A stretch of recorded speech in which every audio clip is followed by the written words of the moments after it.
So welcome back to Farmer Talk. On today's episode, we are going to take a dive into some of the challenges and threats that a modern American farm, at least in the United States, are facing.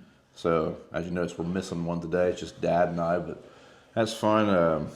Stuff happens, and I don't know, maybe we're going to start doing these a little earlier. Probably should. Probably not the last minute. Yeah. This is Sunday. The episodes come out Sunday, so. Yeah, Dad said Friday. We probably should do it Friday, and we should have. But anyways, so full disclosure, this week I actually just typed into Chat GPT or CPT or whatever, GPT. What are some of the struggles that modern American farms are facing? So if you're not familiar with Chat GPT, it is an AI program that, you can do stuff. You could type in there to write you a summary on agriculture in America, and it would do it. So it's kind of neat. Okay. You could type in anything. You could tell it to write you an essay on some book, and it would probably do it. So, but when I asked this, or typed that into that AI software, some of the things that came up: corporate consolidation. Over the past few decades, large agribusinesses have increasingly dominated U.S. farming sectors. These corporations control not only the production of crops and livestock, but also processing, distribution, retail.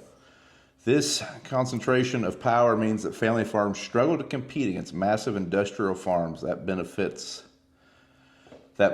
from the economy of scales. So, what do you think about that? Like, when I read that, that's what an AI software is saying. That's what, some algorithm's telling that thing to write in there. Do you see that being a huge struggle for us, at least in grain farming? Corporate farms, not so much yet. It could be in the future, maybe. There's getting to be more and more, I think.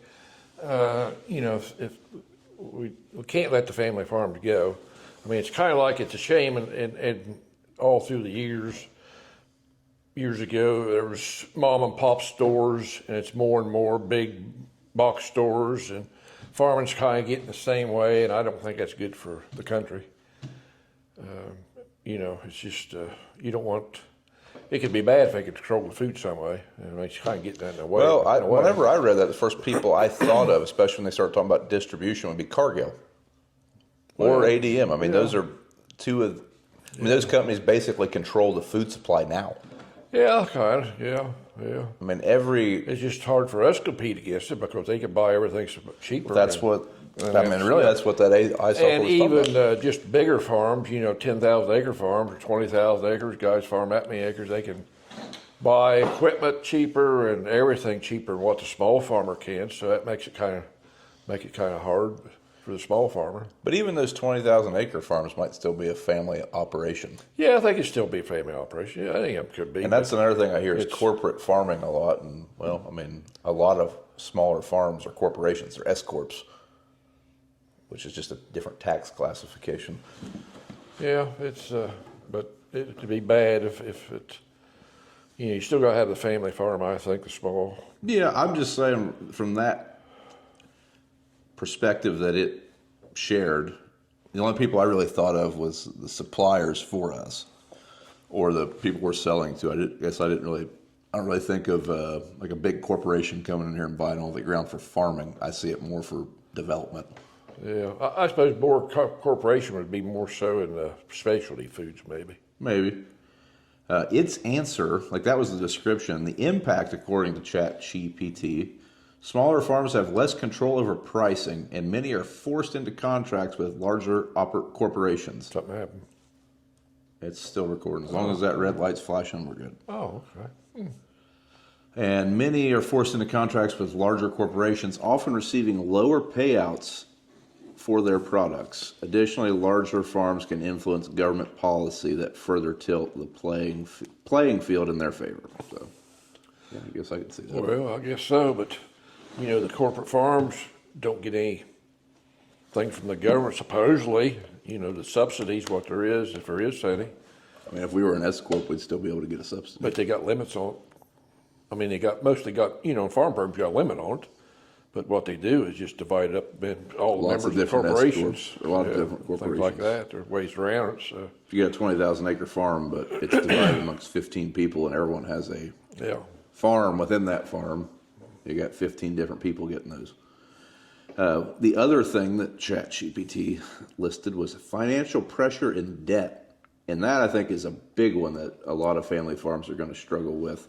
Farming is not a cheap industry, and it's very easy to get in debt.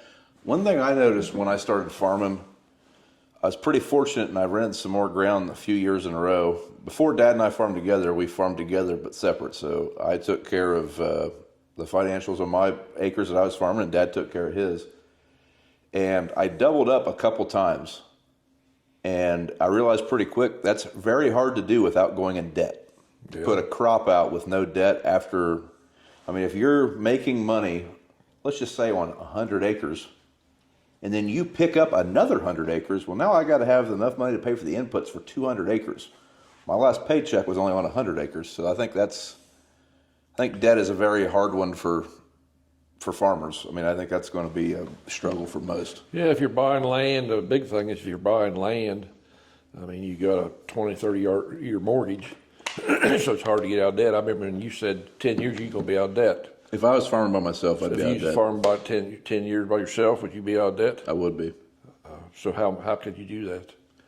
Well, when I was farming by myself, I was putting all my YouTube money into farming. I mean, that was a completely different business. Yeah, but you can't. Every ordinary farmer don't have that. So many of them now, the small farms have got other jobs to help support the family and things. And you know, that's about what it's come to. I mean, just like us, I mean, it's hard. 3 people for what we got. We need some more, really. Acres, just so much. Everything's so expensive. I remember whenever I bought this piece of ground, I bought it with farm credit. I mean, that's the people that financed it. And one of the things, since I was a young farmer, I think I was 24 at the time, I had to attend a financial class. Basically, because they just loaned me a lot of money, and they wanted to make sure I at least had some knowledge, I guess. Anyways, in that class, one of the main things they talked about that a farmer can control more than anything is their cost of living. Basically, they were saying, hey, you're getting all this capital, don't go buy a new truck with it. Keep your cost of living low because everything else is going to fluctuate. Cost of living is one of the only things that you can kind of have as a fixed cost, basically. And like to your point, what you're saying, we have 3 families being supported off our operation, and yeah, I mean that's the more families you get involved, the more acres you need for everyone to make a comfortable living, and then still have enough money to grow your operation. Now, according to the in old days, it just didn't take as much money as it does. Well, your cost today. of living was the cost lower, of living. Well, the cost of equipment and everything was much yeah, cheaper. but that's somewhat went up with the times. But back then, you were also butchering your own food or making your own food. A lot of it. But like now, the bigger farmers, you spread their costs over so many acres, all your equipment costs. It's the corporations, I guess, would do the same thing. The bigger you are, the more acres you farm, the more you spread your costs over. Yeah, I still have trouble understanding when someone tries to pick up a farm and they are willing to pay a cash rent that they can make $0 on.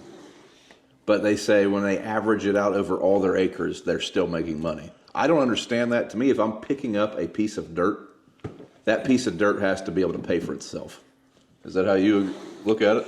Well, I'd hope so, but today, like you say. I mean, unless you're buying it. When you're buying it, you're kind of relying on your rented acres to make some money. If you're cash rent, hopefully you got some cheap acres and pay more for the other acres to even out, but that's hard to do nowadays.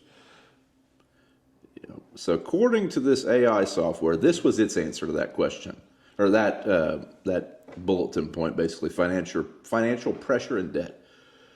Farming is capital intensive with high costs for land, equipment, seed, and labor. Access to credit is essential, but often small family farms struggle to secure loans or operating on a limited budget compared to large agribusinesses. I would say lately, though, getting money has not been the problem. I mean, as long as Well, we had good times. Now it's starting to tighten up a little I'm saying, bit, like, compared to years past, I mean, There's been times where they're basically just called a farm credit. Oh, you need some more money? No, I was actually calling you to see what time you closed today. Or, I mean, that'd be a pretty weird example, but it just seemed like they were very willing to lend money. I guess I don't agree with that part of it. Unless, I mean, I guess if you had an acre of strawberries and you were trying to get a loan, that might be a little harder to sell. Well, depends on your age. And, I think there's a lot of old money out there. The guys that's, my age, not me, but out west, that's farmed all their lives and had bought farms early in their lives, paid for, and they didn't have much debt to keep equipment. Yeah. For 20 years at farm, you don't have any much debt. And I think there's a lot of that out there on the family farms. A lot of the old people, I think, older timers. Yeah, but But my dad was like that. I mean, when I started in, and then, gee whiz, equipment, you just get more and more. And I think we grew equipment more faster than what we got. It just seems like the guys that don't want to try to grow, though, at the end, they just kind of get left behind. Well, nowadays, I mean, like if Grandpa would have had his way, you guys would have just farmed the home farm, probably. Well, we farmed maybe a couple rented farms around. Well, back then they did, yeah. Yeah, but what I'm saying, not today. If you and Uncle John wouldn't have had the ambition to keep growing, those two, the ground you were farming before you started buying ground was not going to be enough to support you later in life. Yeah. It just seems like you see some farmers, like I can think of a couple up the road that have passed now. Their farm was a very big operation 25 years ago, and now it's just, they never really kept growing it, I guess. But they were making money the whole time, and they weren't in debt. So what's the best way? I don't know. I guess it depends on if you got future generations coming up behind you and you want to that's the biggest keep thing. something going. But there's not near as many as kids now as used to be. Well, you say that, but in this area, yeah. But every farm I know has a next generation behind it. Yeah, not that many, but There's just not that many farms in this area. No, but still, what they do farm, there's farms for many acres. You can farm. You got to farm a lot of acres to make it, justify equipment stuff. So, I don't know what the percentage of farming. What 1%, 1.5% is farmers in the states. 1% now. And I don't know, less ground. My worry is for the future, is for your kids and everybody is, they're just using this ground up, at least around in our vicinity. I mean, within 100 miles from us, it's just that's acres and acres, and it's just it's disappearing. And you can't replace it. So one other thing it mentions, the AI software on the financial pressure and debt, is the impact of that is rising operational costs, especially on equipment and inputs like fuel and fertilizers, combined with unpredictable crop yields or market fluctuations, leave many farmers in a constant cycle of debt. In some cases, this has led to family operations being sold off to larger, more financially stable entities. And it's kind of strange that AI software. Yeah, well, they say about it's pretty accurate. What do they say about what kind of a return on investment do they say nowadays? I don't know. I don't know. So one of the other things listed from the AI is climate change and weather extremes. So do you think climate change is a huge threat to farming in the United States? Climate change is change, but because I don't think the things that's going on in the country is going on is changing like they're saying. You go back years ago and there was floods. Used to be the 100-year floods, and every once in a while you have a 100-year flood. So they had big floods back then, but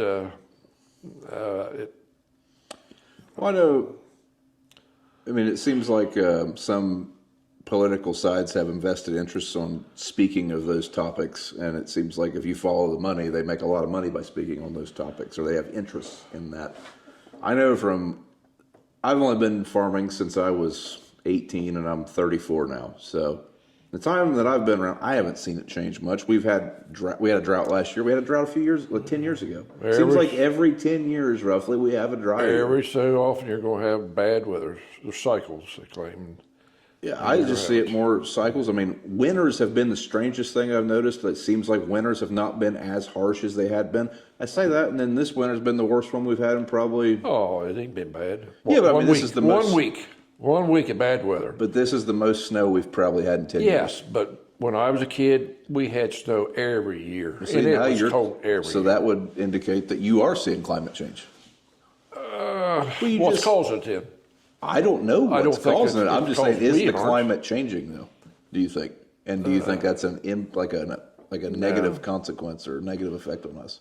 I think the climate's changing is the springs get later and the falls get later. It does seems seem like it we're stays warmer moving longer. a month ahead and everything. The warm weather.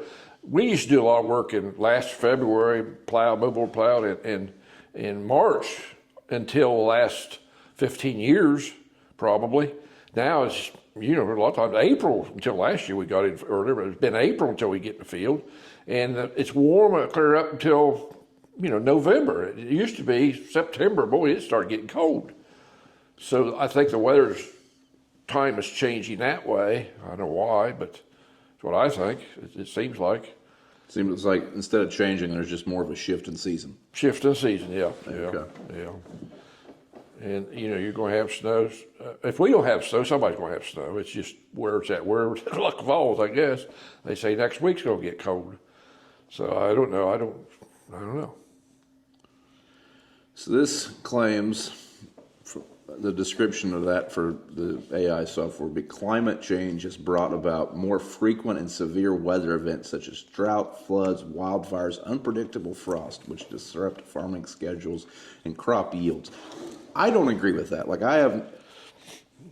Droughts aren't predictable, but like I said, it seems like roughly every 10 years we have a drought, 10 to 15 years. We had one in 2024. The one before that was in 2012. The one before that was in 1999. In 80, I think it was dry. Been back earlier. It just seems like that isn't, at least here. Every 10 years you're going to have a drought, it seems like. Now, every so many. This is what we're seeing in Ohio. We are in the eastern Midwest of the United States. Maybe out west it's completely different. I don't know. Maybe they are seeing larger shifts in weather patterns, but for us, we're just not seeing that as a threat to farms in this area. Obviously, if we had 3 or 4 dry years in a row, that'd be a huge threat. But and we've had dry weather right in our vicinity, and you get south and east of us, it's drier yet, I guess. But that's in a more wooded area. But now I think everybody's pretty well caught up. Well, I don't think we're caught up. But north of us, northeast, you get 60 miles or so, and it's pretty good. So, if it's weather changing, if the weather's changing, I'm blaming it on solar panels. Because we got solar panels everywhere around us. So is that changing things? Is it a reflection off of them? I don't know. But if we have another year, if it stays, like this, another year, I'm going to be a firm believer in that then. If, it keeps getting drier and drier, well, could be something to that. When we started, I remember the guys just north of town, we always got rain. They never got rain down there. That's where them solar panels are at now. Seemed like we always got the rains down there. And we've been lucky. We've always got a lot more rain than the neighbors 30 miles north of us, or 15. I believe they. But they always claim maybe it's because the river valley pulled it in down here. So I don't know. They jokingly call this God's country. Yeah, but if they're watching, they know exactly who I'm talking about. But it's funny. Everybody say, "Well, solar panels may be doing it." Could be. I don't know. Yeah. I don't think we'll have to worry about it anymore. That is a thing. More of them. Well, I don't know. They're there. They are now, but I don't think there's going to be any more of them. I hope not. That's one thing there's not a lot of science on, and that goes back to some entities having an invested interest in talking about climate change, in my opinion. Those solar panels, it seems like it's you get told how great of a thing they are, but no one knows the long-term consequences of them. Maybe there aren't any, but I don't know. And I don't think the people that are spouting that they do know either. Well, yeah, that's like everything. Everything is new. They say how do they know it's going to last for 40, 50 years when they've only tested 3 or 4 years? I know there's science they can go, and the COVID vaccination. I don't think it was safe. I took it, one of them, but I don't think it was safe because, how long was it on the market? 6 months or 3 months? How did they test it? They couldn't test it over time. So, I mean, I think a lot of things are like that now. Chemicals are like that. I think they're released sooner than what they used to be. So I think everything's kind of like that. Everybody's in a hurry to get it out there. Folks, if the channel disappears, because this is going on the farming channel still, you'll know why. Well, that's my thought. I'm old. If it's going, you'll know. That's my thought. So I know the old timers, I think like that. A lot of people, I think, would maybe not. But that's what my belief is. And that is one thing I think came out of the last 5 years. Is I think a lot more people question things like that a lot more than they used to. Well, they should have. Yeah, like that vaccination. You can't. I don't care. I don't know. It takes time to figure out things. You would think. And now nobody, like I said, had common sense. Now I think things have changed to common sense. I think it's kind of 180 now for a lot of people. So ChatGPT lists bulletin point 4 for threats to the United States farmer. Unfair subsidies and policy gaps. Unfair subsidies? That's what this is claiming. I don't see if you're just tuning in and never watched the channel or heard the podcast, we are corn, beans, and wheat farmers. And every corn, bean, and wheat farmer in this area, as long as you're signed up for government program, you have access to everything that we have access to. I mean, I don't see any unfair advantage. The only thing I could see unfair would be, everyone has the opportunity to use the same programs. Yeah. I mean, most of them pay per acre. It's not a set fee. It's not like, they got the 20,000 acres, so they get an extra $10,000. No, there's a limit. There's a limit on everything. There is. But like we said earlier, you can get around those limits. Yeah, But even still, you're still getting paid per acre. So I look at it as fair as far as that goes. I don't see any. It's there for just like a dry year to keep you in business. Any subsidy though. Yeah, it doesn't say what kind. It don't make any. What is it subsidized today? I know I seen a comment where one of the truckers had on there, was it subsidized? He was independent, and I understand that. But there are trucking companies out there that I know are subsidized. Well, when I seen that, I got to kind of chuckling. I was like, well, what he doesn't realize is his fuel's subsidized. We have a Kenworth plant in Chillicothe. I guarantee you it's got some federal money being pumped in. And if nothing else, there's tax breaks being... Yeah. Quite literally everything is subsidized in some way, shape, or form to try to keep costs down. But what I'm saying is I don't see any unfair advantage from one farm to another in grain. Now, one thing I've had people talk about is other farming practices that don't get any subsidies. Like if we were growing hemp, we're not getting any government money because hemp was illegal for a lot of states. Well, they tried to make it legal. Somebody would, I'm sure. It was big enough they can make money off of it. Let's see what the computer tells us the answer is. See what the computer tells. U.S. agricultural policies have historically favored larger corporate farms. Federal subsidies are often disproportionately awarded to large agribusinesses that produce commodity crops like corn, soybeans, while small family farms, especially those growing niche or organic crops, are often overlooked. See, that's one thing I wouldn't have thought of because I don't have any experience in those fields. So what do they call? I would say the niche crops would be like if we were growing apples. Yeah, or something. Or produce. Yeah. Or, I don't know, I would look at... Well, tobacco was subsidized. That was a niche. Now it ain't. Well, it was... So, to me, that is a prime example why we don't want to be government subsidized because they basically drove most tobacco farmers out of business. Well, they regulated it so much that you didn't have a choice.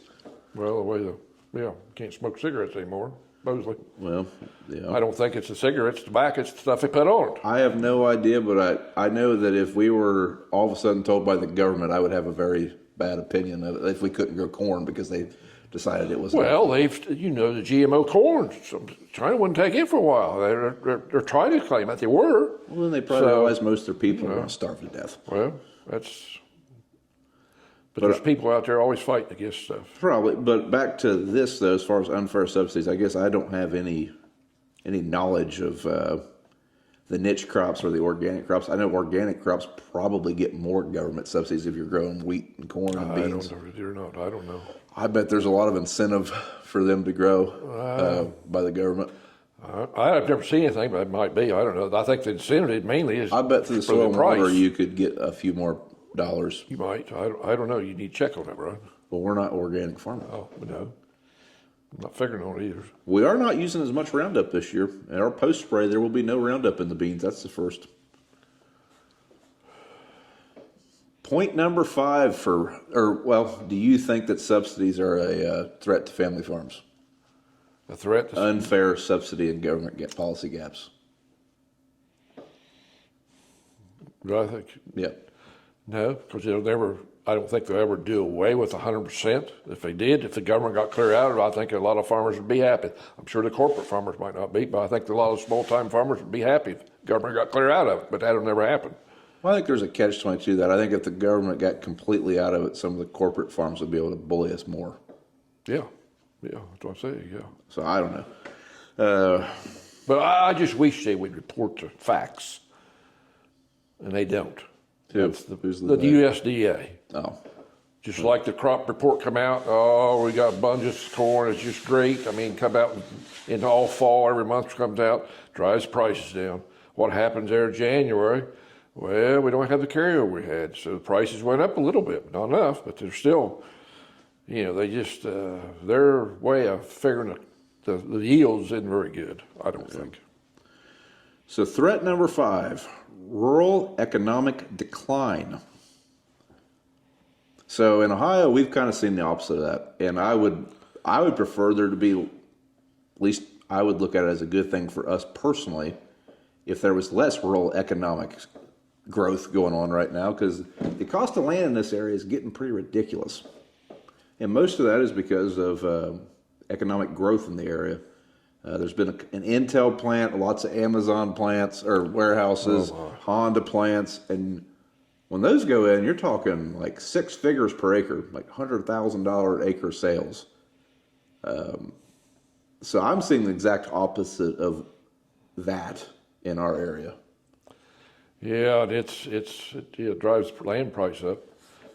In fact, most of the places where agriculture is thriving, there's really not a lot of economic growth. I mean, the land's being left to be farmed. There's not a lot of jobs in those areas anymore because really farming is getting less labor intensive. You need less people to do more work now. So let's see what the computer says, why it says that's a threat.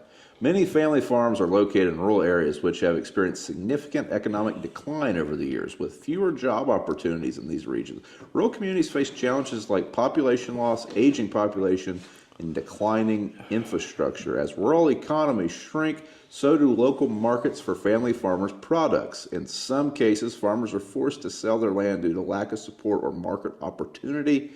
Decline of the local business that once relied on farming also harms the community as a whole. So I guess that would just not be like the products we're producing. I guess if we were producing produce and everybody moved out of town, that would suck.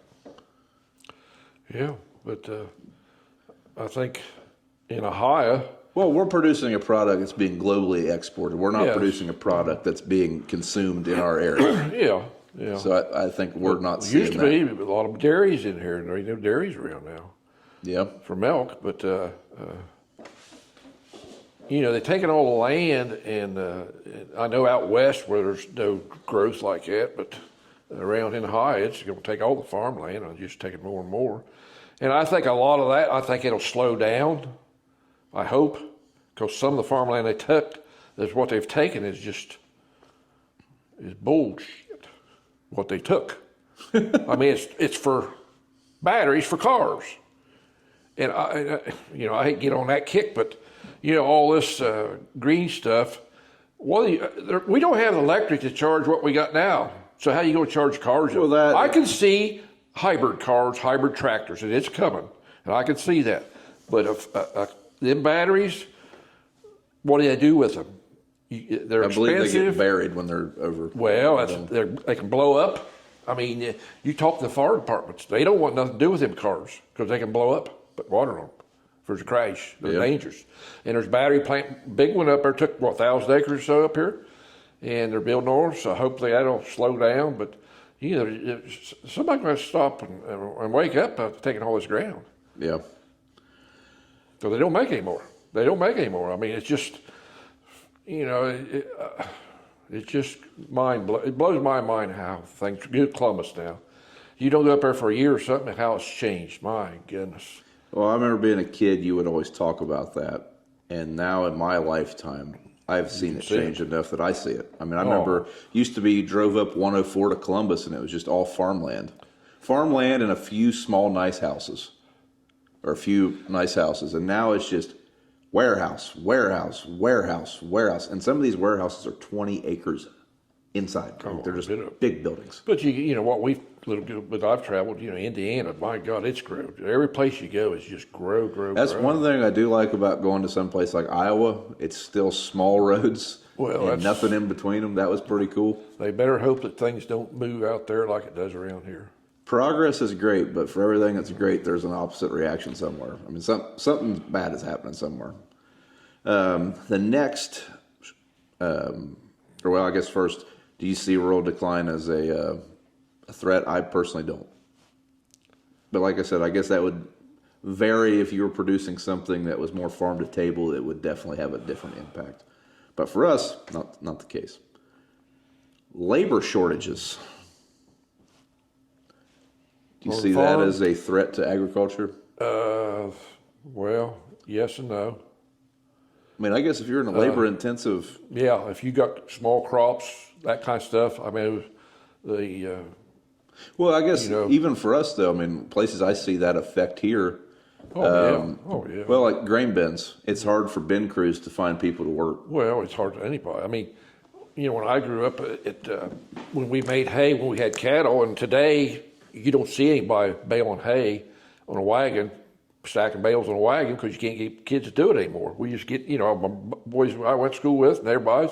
Now there's so much sports and everything they're involved in everything. So now it's become more mechanical. The equipment's automated. So that takes, because you can't get the labor to do it. Yeah. And that's the way it goes right down the line. I do think some of that has driven the industry to... You get bigger, get out. No, I mean, I think it's driven the industry to invent new ways to do the same task. Definitely. I mean, like accumulators, stacker wagons, stuff like that, like in the example you're talking about. Or, I mean, every combine that we've had in the last several years has gotten bigger and bigger and bigger, and that's to cover more acres with less people. I was born lucky enough to see all this change. I can imagine, I can remember horses. I can't remember actually farming with. The neighbor did, and I can remember him hollering at them. But now I've seen so much change from horses to everything's automated now, and automated tractor stuff. It's just hard to imagine how much more change in your lifetime you can see. As big as changes is what I've seen. So I'm sure when you were 34, someone was saying the same thing. But I don't think it's going to be a change that I want to see. So to me, I think we're living in the best time for what we do for a living. I thoroughly enjoy our job, but I also still have a family life. Whenever I was growing up, Dad was not like that. I mean, the equipment was big, but it wasn't big enough for what we were doing. And I mean, you were going all the time. Yeah, but one thing worries me for you guys, and when I'm going is or even next year or today or whatever, tomorrow. I mean, I see a thing on TV that somebody was trying to get some kind of bill of, they was complaining about us using chemicals beside schools or housing developments, that it was affecting small kids. They was doing some tests on it. Oh my God, could you imagine if we couldn't spray our crops along around? Because when I was a kid, we didn't have all the houses around here, so I didn't have to worry about it. But now we're getting covered up with more housing and more people and less farm ground. So one thing I think that sucks worse about that is not only we're getting more people, whenever you were my age, when someone did move out here, they were at least not as far removed from a farming operation. They understood how things worked. Now we're getting people that are so far removed from agriculture, they don't have a clue how it works. They're complaining about, move next to a pig barn and complain that it stinks. I don't have much sympathy for you. Well, that's it. Or complain about the noise or the dust. And the dust is what worried me. Yeah. You know how it was when we did beans over here. Just coated everything. What do you do? Well, they was talking about putting some kind of dust control. Right, California's trying to do that, dust control and combine stuff. Well, can you imagine that? What that costs? Well, but it just, worries me around where we're at. Now, you get out west where it's all farm ground, and I don't think they'd have that worry. But around here, it's Well, just something to think about. I think no matter where you go, you're just trading different sets of problems. Yeah. So according to this AI software, as far as labor shortages, farming is a labor-intensive work, and family farms often rely on seasonal or migrant workers. However, due to changes in immigration laws, labor shortages, and rising wages, it is becoming harder for these farms to find help they need. Without adequate labor, farms are forced to scale back operations or adopt costly mechanization, which may be out of the reach financially. The labor shortage is particularly felt in areas like fruit and vegetables. So that makes And that's where the big corporations are coming in, I think, more so, and getting all automated equipment. You mean Dole isn't a family place? I'm joking. I know it's not. But they can afford the automated equipment or Yeah. get it made. Yep. You know, where we can't, little guys can't afford that. Well, even like $2 million for potatoes. I mean, a potato harvester. Neighbor here used to raise potatoes every year, sell them in his barn. I mean, that's not a feasible way of making money anymore. No, yeah. I mean, a potato operations control it. I mean, there's one in this area. They are from a couple states away. They pass through here heading south, and they're running thousands of acres of potatoes. And a potato harvester is what, $2 or $3 million? I don't know for that much, but they're not cheap. Threat number 7. Land access and rising costs. So there you go. That's the one you've been bringing up the most. Land access, rising costs.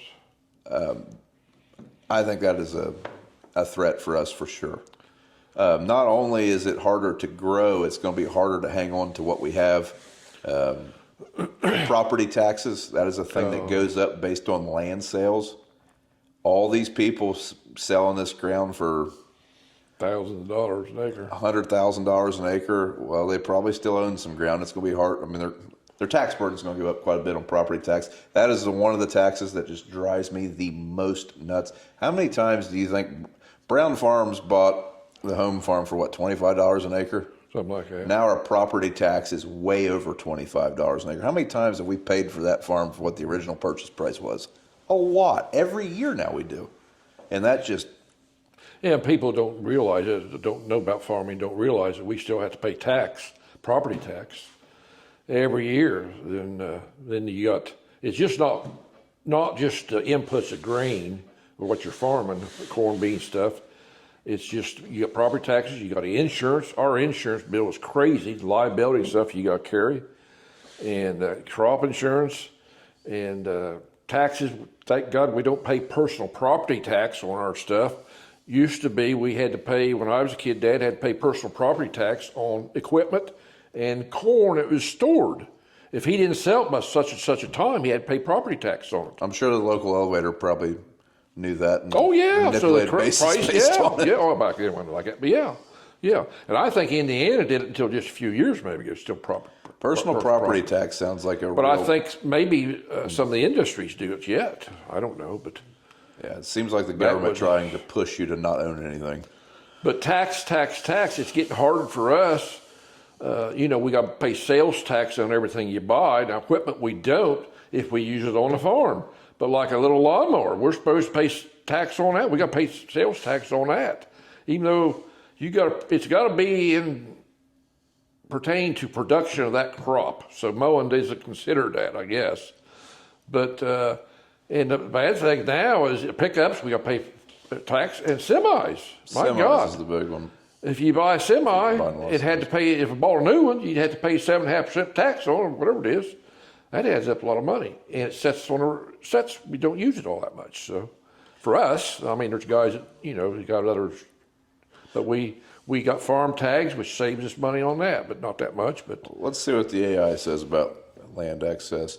The cost of land has been rising steadily, particularly in regions where urban sprawl and commercial development are encroaching on agricultural areas. For many family farms, purchasing additional land or even maintaining their existing plots become more difficult. Many family farms are forced to sell off parts of their land or struggle with higher property taxes. Additionally, younger generations of farmers may be unable to inherit or purchase land due to increasing costs. That's another one, inheritance tax. Well, I mean, there's ways to I mean, you should probably consult a financial plan or an estate planner if you Not haven't. as bad as it used to be, but boy, if the other party had gotten in there and they put that tax on whatever it was, unrealized gains, we wouldn't be able to hold it pass it on to the next generation. Market volatility, that is the next threat that this is listed. That's definitely a thing. I mean, hopefully you've built up enough capital where you're not, on a shoe-in budget, but that's hard to do. Like we talked about some of their bulletin points, especially as you get more in debt. I mean, market volatility can make or break you. Luckily, the products we raise, we do carry insurance, but if we're collecting insurance, it's not a good year. That's not a good situation to be in. But yeah, I think market volatility can be huge. I mean, I was kind of worried after the election that we might see a huge drop in the market. I also worry about if we get in a pissing match with China over not Thailand, Singapore, Taiwan. I feel like that would make our markets very volatile. Well, and I think that would be like a huge threat for us for farming. And they put the tariffs on. I don't know what that's going to do. I don't know, but it's the volatility of the market's a big thing for us. I mean, like our income this year is probably right around 60% less because of volatility. What it has been because of volatility in prices and a bad year. Yeah, but the price is made up. Well, we've lost $1.50 on corn and $4, $5 on beans, a bushel. That adds up. Well, luckily we've had a little bit of a rally late, but not that much. According to the AI, prices for agricultural products can fluctuate wildly, influenced by factors such as trade policies, international markets, global supply chain disruptions. While large corporations can absorb these price swings, family farms often cannot. A sudden drop in commodity prices can leave family farms without enough income to cover their operating costs, leading to bankruptcy. Additionally, the rising costs of inputs like seed, chemical, and machinery adds further stress on small farm budgets. So yeah, I kind of agree with those points. It's worse than going to Vegas and gamble. I've never been there, but we gamble every day, and we can lose thousands of dollars, no more than we got, in just like that. And they say that reports come out and this stuff, all the guys have somebody somewhere has got some clout, I guess. Chicago Board of Trade said, well, there's a drought down here, or there's rain tomorrow. If you ever get to looking at it sometime, want to follow it in the summertime, just watch the weather forecast and watch the markets. A lot of it's driven by what the market is. Now South America down there is dry, they say, so the market popped up a little bit. So it's volatile. It's more volatile than anything there is, I think, the markets, grain markets. Yeah. So threat number 9, there's 10 on here, so we're about done. Threat number 9, loss of biodiversity and soil health. I don't personally see this one. I think we have done a better job in the last 15 years of managing our dirt than probably the previous 100 years of agriculture. Yeah. I mean, I think there's a lot more science involved in farming now than there was when you were a kid. I mean, you guys were doing the best you could, but you don't know what you don't know. Well, there's more resources available to learn. A lot of it's erosion. I mean, as far as the soil itself, and that goes to like over the river bottom where the mobile plow and the river gets up, takes some of it. Now it's one thing it really concerns me, and nobody talks about it, is we have high floods over there when the river gets out, and it takes. But we no-till everything, but it still erodes a little bit. But we have more floods, high water now. If Columbus is 60 miles north of us, if they seem like 4 inches of rain anymore, the river gets up. And places, the low stuff, it gets out. We never had that. And that's because all the concrete and asphalt up there, and buildings and all that runoff. And nobody's talking about this. Somebody better get to thinking about that for the High River Valley anyway, for us. Because it's getting more serious every year. And I would say it's that way in every watershed with a major municipality above it.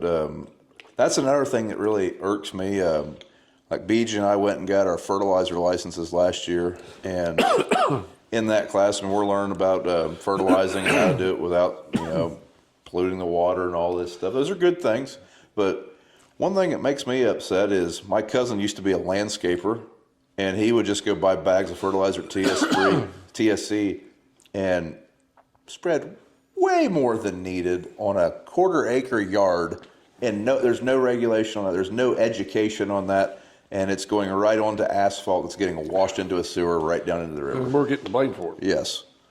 Yeah. Yeah. I think there was a study on up north there with going into the lakes, and seemed like it was like 60% of it was really from the cities and things like that instead of the farmers or something. Whenever the Lake Erie watershed started, the H2 Ohio, all that crap. If you're not familiar, the city of Toledo basically is the cause of this, but Lake Erie was very polluted. They blamed algae bloom on farmers. Well, you know what the city of Toledo does whenever they are in like an emergency situation with their sewage? They dump it right into Lake Erie. Do you know that for a fact? I've heard that multiple times. You hear a lot, but probably.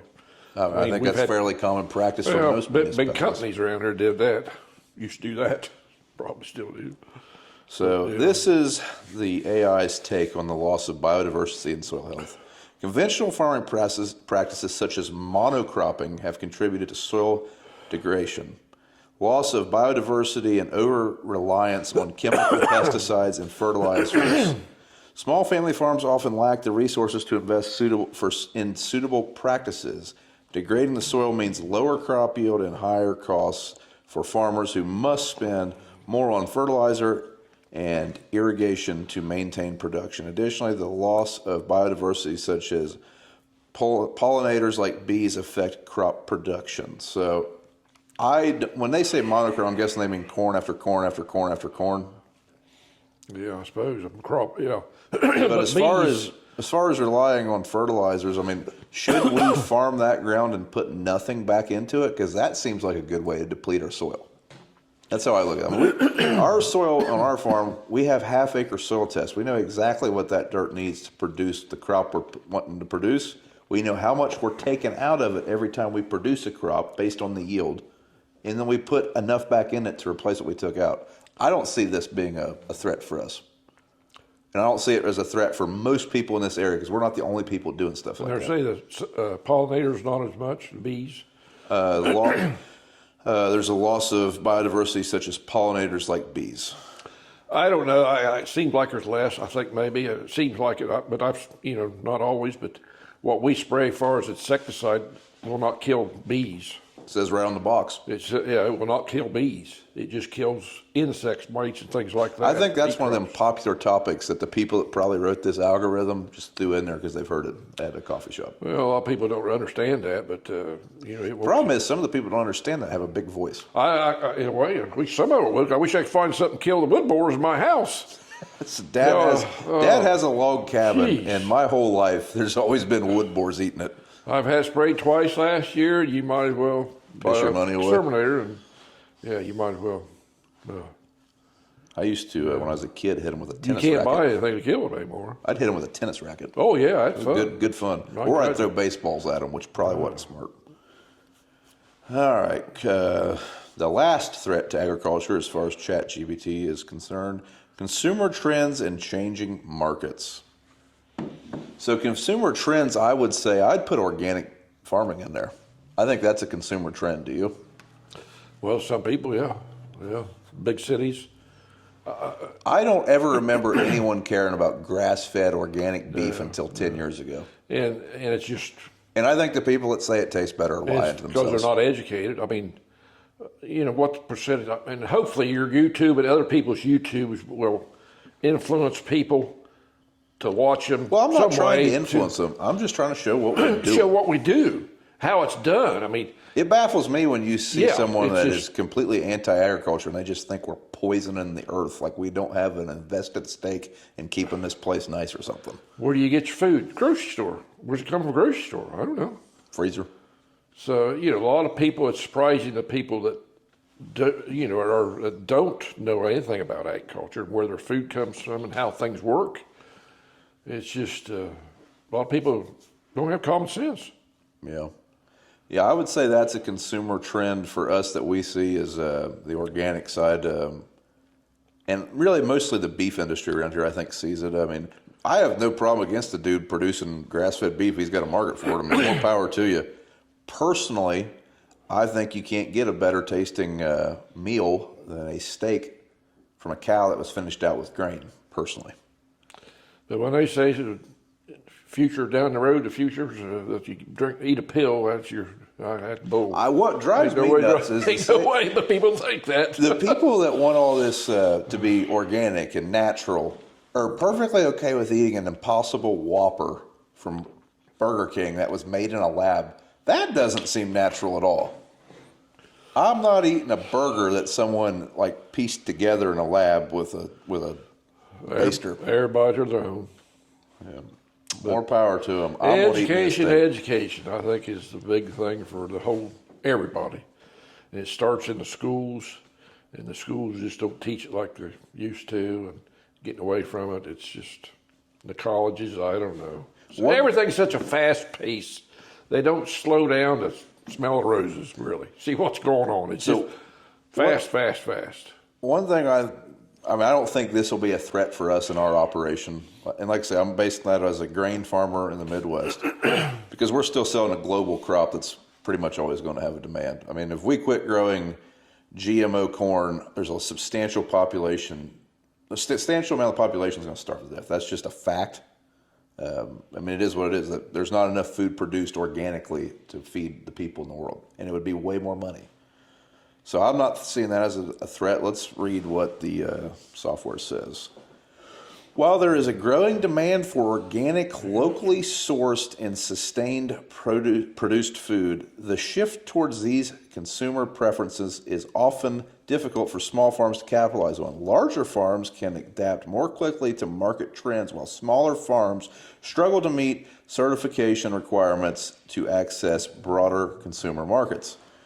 Without the infrastructure and marketing power to promote their product, family farms may find themselves losing out to larger operations that can meet these demands more efficiently. However, the rise of niche markets and direct-to-consumer sales, such as farmers markets and CSA programs, which I don't know what that stands for, has also provided some opportunities for farms to thrive. Now, I know around here there's about every farmer in this area that produces beef is selling freezer beef. And I guess that would be a local trend, but I mean, it's probably been like that forever, isn't it? I mean, did you guys sell freezer beef in the 90s? We sold some, yeah. It's about one, and we butchered our own. And I don't care what you say. I mean, you can't beat it, but it's not available for everybody. But it just gets back to... Well, I mean, like I have a couple buddies that produce beef, and we try to buy a cow off of one of them every year. You know, they talk about the kids getting bigger. Some about hormones, all the beef and the feed and stuff. Hamburgers from McDonald's and things. I've heard them talk about that. I don't know anyone that is eating beef from one of the farms around here, and they're not organic. I mean, every one of them I know is a grain farmer also. I think one thing that's bad. I don't know anyone in bad health. I think one thing that's bad, and I've seen a study. I know when your mom was sick before she passed, Alzheimer's. One study showed fast food is some of the cause. The stuff they put on the fast food, the preservatives they put on everything, the food chain. You mean lettuce doesn't stay good for weeks at a time? Oh yeah. But you can't keep it. You can't ship meat across the ocean. I mean, you got to have it freeze. It's got to have preservatives on it. I mean, you could go wherever you go and it said keep it for like 3 or 4 weeks. Some of this stuff. Well, there ain't no way. Well, but they put some preservatives on it. So I think there needs to be more investigation in that. Well, I think than that's anything. something that's about to happen. And soon. I think it will happen. Yes. I mean, get a burger from McDonald's, throw the crap off of it, and eat just that hamburger, and then go get a burger from if you got one in your freezer, go get one you got from your neighbor and throw it on the grill and tell me which one tastes better. Or keep that one from McDonald's for a while. See if it looks the same. Yeah. I bet it don't even change. Yeah, look at it for a while, a week. Put it on the table. Look at it a week and put one of regular hamburgers there with fresh butchered something and look at it and see what. We're getting on a different tirade, though. Yeah, so people, we're rambling on. They're probably getting tired of hearing us. So. Yeah, but I don't see consumer trends as a threat for us. I mean, my neighbor over here, he's making a decent living subsidizing their farm basically through selling freezer beef. More power to him. That option's available to us. We don't raise beef, so we don't do that. And like I said, if you're in the Midwest, you can probably find some farmer that would sell you beef somewhere. Just ask them. It's one thing, most farmers are not good communicators. That should be on the list of threats. Conclusion from the AI software: the combination of corporate consolidation, financial pressure, climate change, shifting policies, and other factors has created the perfect storm for family farms in the U.S. While there are challenges, there are also opportunities, especially through innovation, sustainable farming practices, and consumer support. There we go. The future of family farms depends on addressing these threats through policy reform, financial support, and public awareness of the importance of keeping family farms viable for generations to come. One thing I don't agree with that is, let me find it, policy reform. I wish the government would quit making policies. Some of the ones that they have that are bad, I wish they'd just get rid of completely. But I don't think that's what we're relying on. Why did they ask us first?